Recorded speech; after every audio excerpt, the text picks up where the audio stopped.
La disciplina que se ocupa del arte de narrar o contar historias se denomina narratología.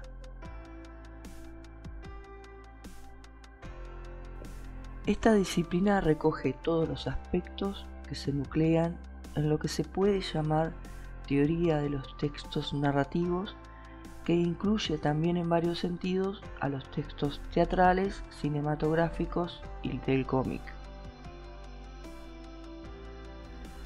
Es decir, es la teoría que explica el arte de crear y contar historias.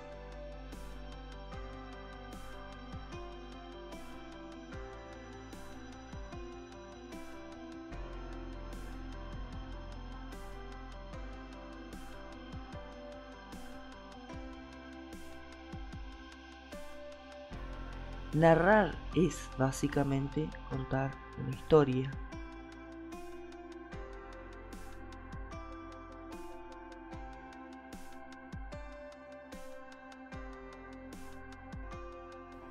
La historia es el contenido, lo que será contado, y la forma en que esa historia es contada es lo que conocemos como relato, también llamado discurso narrativo.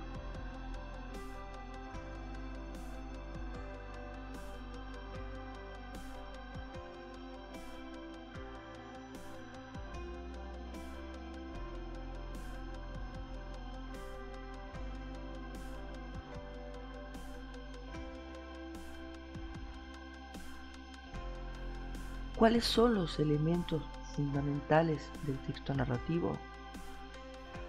La acción,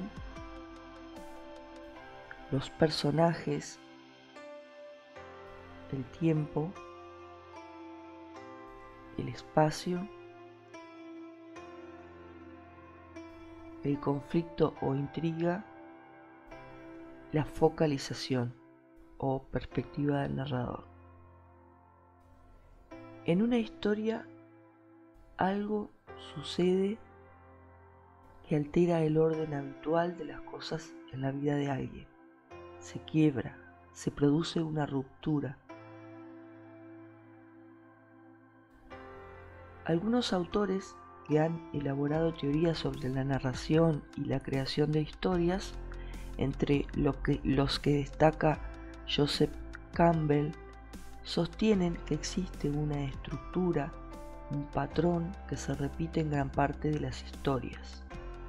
Este autor lo llama el monomito o viaje del héroe.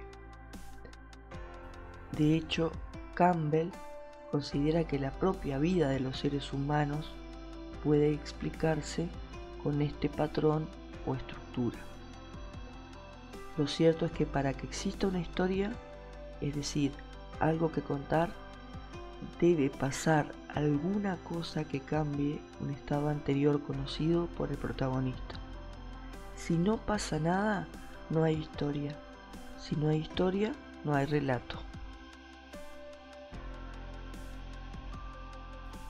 Dentro de la narrativa se distinguen diferentes tipos de historias que se han clasificado en lo que se conoce como géneros. La distinción entre los géneros se realiza de acuerdo a criterios formales y temáticos. Una primera gran distinción es la que se realiza entre géneros largos y géneros breves debido a la extensión del relato. Dentro de los géneros largos encontramos la epopeya y la novela, y dentro de los géneros breves, la novela corta, el cuento, la fábula, el romance y la leyenda. Toda historia está compuesta por un conjunto de acontecimientos que se nuclean en lo que se conoce como acción narrativa. Los acontecimientos son denominados también actos, hechos, sucesos o eventos. Entre los acontecimientos existe una relación causal y temporal y por lo general se ordenan cronológicamente. Al elaborar el relato, se selecciona la información que será contada. Ernest Hemingway propone lo que se conoce como la teoría del iceberg.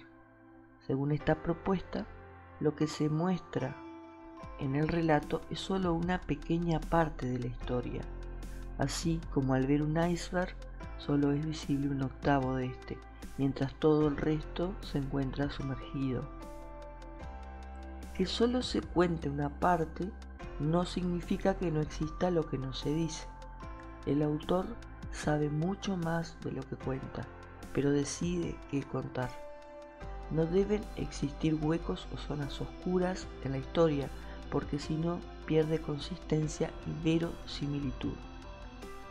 La verosimilitud es una de las condiciones fundamentales en toda historia, es decir, la historia debe ser creíble, y esto solo sucede si el autor tiene resuelta la trama en todos sus aspectos. Por ejemplo, el escritor sabe a la perfección quién es cada personaje, su pasado, su presente y sus posibilidades de acción en diversas situaciones. Sabe cómo piensan, lo que son capaces de hacer y de decir, sus virtudes y sus defectos. Conoce su mente y sus emociones, pero no explica todo esto en detalle, sino que lo habilita o los habilita a realizar tal o cual cosa coherente con la forma de ser del o de los personajes, y el lector o espectador realiza inferencias, participa tratando de entender por qué actúa de tal o cual forma, por qué dice lo que dice. Acepta que la vida de ese personaje tiene sentido, porque la historia que el autor creó brinda elementos en el relato para que la vida de ese personaje, en ese mundo particular, en ese tiempo particular y en ese entramado particular de acciones y relaciones en las que participa, sea creíble, sea verosímil.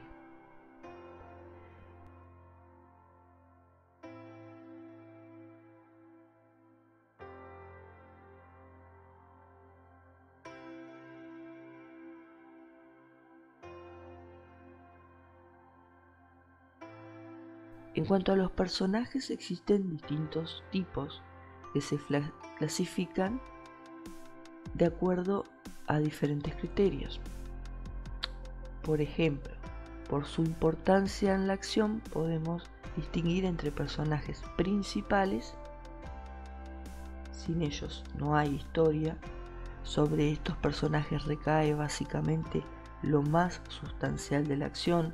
Lo que sea que suceda que dé origen a una historia, les sucede a ellos.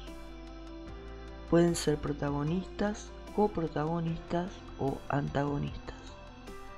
Por otro lado, tenemos los personajes secundarios que, si bien participan de la acción, podrían ser sustituidos por otros que cumplan la misma función.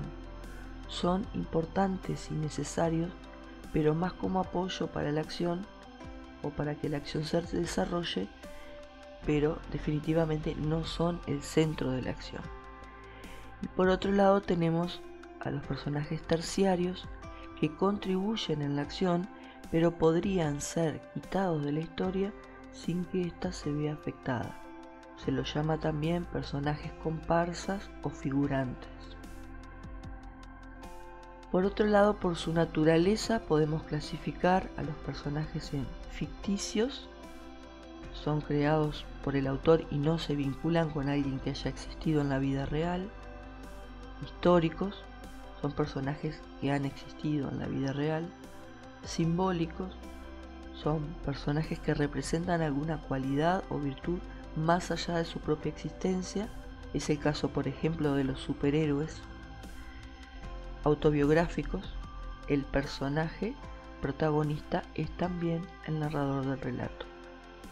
Se clasifican también por su profundidad psicológica en personajes planos o tipos, que son personajes que están poco elaborados y suelen comportarse siempre de la misma manera, digamos como personas comunes y corrientes, y personajes redondos o caracteres, que son personajes contradictorios y difíciles de encasillar en actitudes prefijadas, poseen muchos rasgos o ideas y profundidad psicológica, contribuyen a crear tensión narrativa, hacen avanzar la acción y evolucionan a lo largo de la historia. En cuanto al tiempo, debemos distinguir entre el tiempo de la historia, época, periodo de tiempo en el que sucedió, y el tiempo del relato, es decir, cómo será presentada la historia. En cuanto al tiempo de la historia, distinguimos entre tiempo externo, que es la época o momento en que se desarrolla la acción, y tiempo interno, que es el tiempo que abarcan los acontecimientos. La duración de los acontecimientos puede ser más o menos larga, y la duración de ellos permite distinguir el ritmo de la narración. En cuanto al tiempo del relato, podemos distinguir entre el tiempo lineal o cronológico, que es cuando el relato sigue el orden de los episodios de la historia tal como fueron sucediendo, ¿sí? Y por otro lado podemos encontrar un tiempo in media res, llamado in media res, que quiere decir, proviene del latín, quiere decir en medio del asunto. Es cuando el relato comienza en cualquier parte del tiempo de la historia, generalmente en la mitad, y es un comienzo abrupto que se utiliza para captar la atención del lector. Nos queda todavía por tratar los elementos espacio, el conflicto o intriga y la focalización. Y luego veremos los recursos lingüísticos y literarios que tiene a disposición el autor para crear buenas